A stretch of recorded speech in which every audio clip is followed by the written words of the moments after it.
Mga kalingap, may panibago na naman po tayong update sa isang puto vendor na si Carla.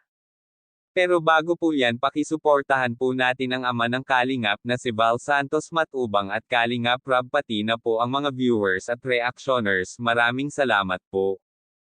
Mga kalingap, muling binisita ulit ito nila Kuya Rob ang isang puto vendor na si Carla upang kamustahin sila dahil katatapos lang ito ng bagyo.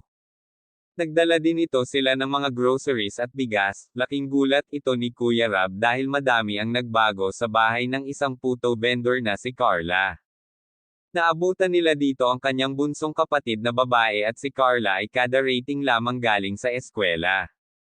Napabilib ito si Kuya Rob kay Carla dahil madami kaagad ito na ipundar si Carla sa lahat ng binigay sa kanila na tulong. Ginamit talaga nila ito pampaayos sa kanilang bahay.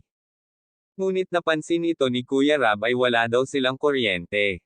Sabi naman ito ni Carla ay mahal daw ang magpakabit ng kuryente kaya solar na lang ang kanilang ginagamit.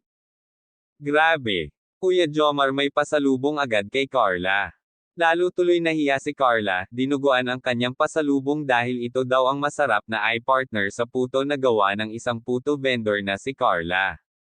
Panay tawa ito ni Kuya Jomar kaya lalong nahihiya ito si Carla, pero sabi ito naman ni Kuya Jomar kay Carla ay sana huwag ito mapipikon si Carla dahil ganun lang talaga sila palabiro. Tinanong din ito ni Kuya Jomar kung bakit hindi nila ito nakikita ang kanyang tatay, yun pala at sama-sama daw ito sa mga kamag-anak sa laot para manghuli ng isda para meron sila pambili ng pang-araw-araw. Maswerte na lamang sila kapag may huli may pambili ng pagkain, pero kapag wala daw ito huli wala din sila pambili ng pagkain kaya mangungutang na lang daw muna sila.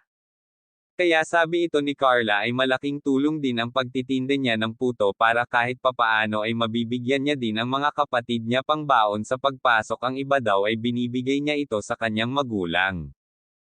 Pagkakasyahin daw nila ito, naranasan na rin daw nila ito ang walang makain, kaya sobra ito. Nagpapasalamat si Carla sa founder ng Team Kalingap at kay Kuya Rob dahil sa tulong at financial na binigay nila. Nagpapasalamat din si Carla sa nagpadala ng parcel sa kanya, magagamit daw niya ito sa paggawa ng puto. Kaya, hanggang dito na lang po at maraming salamat po. Kung bago lang po kayo sa channel ko, please like and subscribe my channel. Thank you for watching and God bless us all.